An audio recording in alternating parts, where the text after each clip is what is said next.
उफनती नदियां, दरकते पहाड़ और जल प्रलय जैसी दहाड़। पूरब से पश्चिम, उत्तर से दक्षिण और पहाड़ों से मैदान तक देश के बड़े इलाके में इन दिनों ऐसे ही हालात हैं। थोड़े से ब्रेक के बाद मॉनसून ने फिर से रफ्तार क्या पकड़ी। कई राज्यों में हालात बेकाबू हो गए। कहीं आसमान से बरसाती बूंदें थमने का नाम नहीं ले रही हैं, तो कहीं मकान, दुकान, सामान और मैदान से लेकर खेत खलिहान तक सैलाब में समा चुके हैं। यकीन न हो तो सबसे पहले जम्मू कश्मीर चलिए। बाढ़ से बर्बादी का ये मंजर जम्मू कश्मीर के राजौरी का है, जहां आसमान से बूंदे नहीं बल्कि सैलाब जमीन पर आया। ऐसा सैलाब जो अपने साथ सब बहा ले गया। गाड़ियों के जिस ढेर को देख रहे हैं, ये सैलाब में बहकर कबाड़ बन चुकी हैं। पिछले कई दिन से राजौरी, अनंतनाग, उधमपुर समेत कई जिलों में बारिश का दौर जारी है। ऐसे में धरल नदी का जलस्तर बढ़ने के बाद यहां 200 से 250 से ज्यादा गाड़ियां बाढ़ के पानी में बह गईं।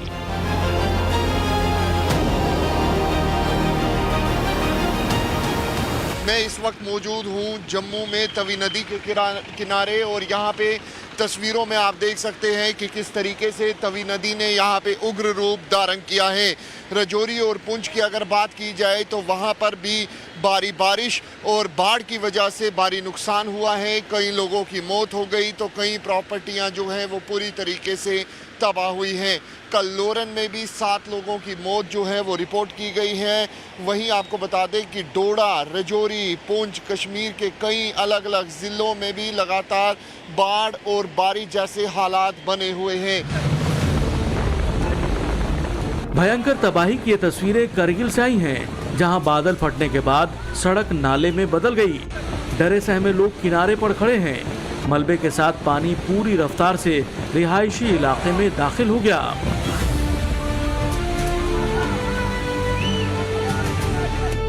घर, गाड़ियां ही नहीं बल्कि उम्मीदें भी पानी में बह गईं। एक महिला दौड़कर नाला पार करने की कोशिश करती है, लेकिन मौके पर मौजूद शख्स ने रोक दिया।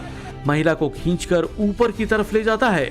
फ्लैश फ्लड तमाम रुकावटों को तहस नहस करते हुए आगे बढ़ गया। जम्मू कश्मीर में 2 दिन के दौरान बाढ़ से 23 लोगों की मौत हो चुकी है। पुंछ और राजौरी के बाढ़ प्रभावित इलाकों में 7 लोग अब भी लापता हैं। हालात को देखते हुए अमरनाथ यात्रा और माता वैष्णो देवी यात्रा अस्थायी तौर पर रोकनी पड़ी है। बड़ी बात यह है कि जम्मू कश्मीर में फिलहाल बारिश से राहत के आसार नहीं हैं। मौसम विभाग ने अगले 24 घंटे के दौरान भारी बारिश का अलर्ट जारी किया है।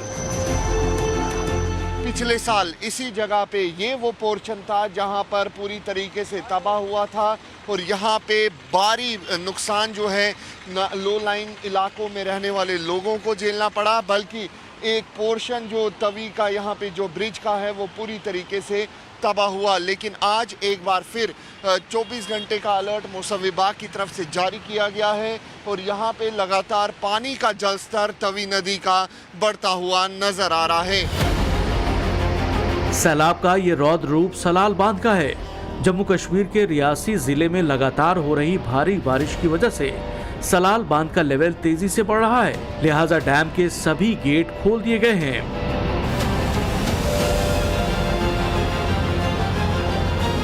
जम्मू कश्मीर में हालात को देखते हुए प्रशासन मुस्तैद है। सेना जी जान से रेस्क्यू ऑपरेशन में लगी है। हर मुश्किल से निपटने की पूरी तैयारी है। और कुछ ऐसा ही हाल हिमाचल का भी है। उफनते भयंकर सैलाब की ये तस्वीरें हिमाचल प्रदेश के कांगड़ा की हैं, जहां बादल फटने के बाद पानी तबाही बनकर पहुंचा। बहाव इतना तेज था कि जो 2 गांवों के 6 से ज्यादा मकान को बहा ले गया। राहत इतनी रही कि किसी की जान नहीं गई, लेकिन कई मकान और उनमें रखा सामान तबाह हो गया। फिलहाल मौके पर राहत का काम जारी है।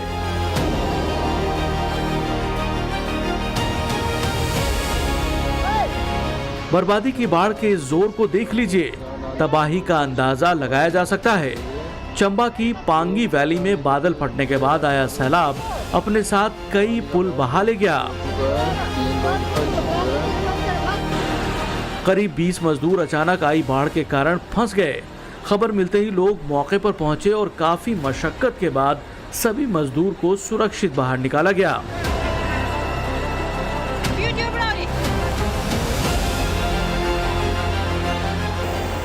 लगातार हो रही भारी बारिश से नाले उफान पर हैं, लेकिन लापरवाही की तस्वीरें भी सामने आ रही हैं। अब इस बस को ही देख लीजिए, जिसे ड्राइवर ने बिना सोचे उफनते नाले से पार करने की कोशिश की।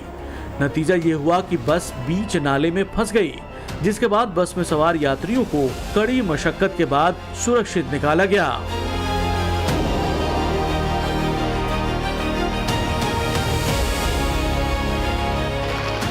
हिमाचल के कई जिलों के आसमान में इन दिनों घने बादलों का डेरा है। बारिश के बाद पहाड़ दरक रहे हैं, कई जगह लैंडस्लाइड से रास्ते बंद हैं, गांवों का संपर्क टूट चुका है। प्रशासन ने लोगों से बेवजह सफर करने और नदी नालों से दूर रहने की अपील की है, क्योंकि हिमाचल से उत्तराखंड तक बारिश का दौर जारी रहने वाला है। डराने वाला ये वीडियो उत्तराखंड के पिथौरागढ़ का है, जहां चीन बॉर्डर तक जाने वाली सड़क पर अचानक पहाड़ी टूट गई। लैंडस्लाइड में बड़े बड़े बोल्डर सड़क पर आ गिरे और रास्ता पूरी तरह बंद हो गया। राहत की बात यह रही कि हादसे से पहले ही लोग रुक चुके थे।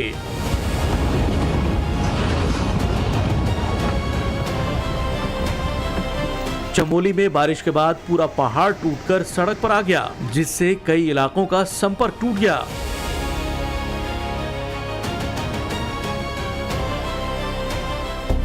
रुद्रप्रयाग में लगातार हो रही मूसलाधार बारिश, पहाड़ों से गिर रहे मलबे और मौसम विभाग के अलर्ट के बीच जिला प्रशासन ने श्रद्धालुओं की सुरक्षा को देखते हुए केदारनाथ धाम की यात्रा को अगले आदेश तक स्थगित कर दिया है। प्रशासन ने साफ कहा कि मौसम सामान्य होने और यात्रा मार्ग पूरी तरह सुरक्षित घोषित किए जाने के बाद ही यात्रा दोबारा शुरू किया जाएगा।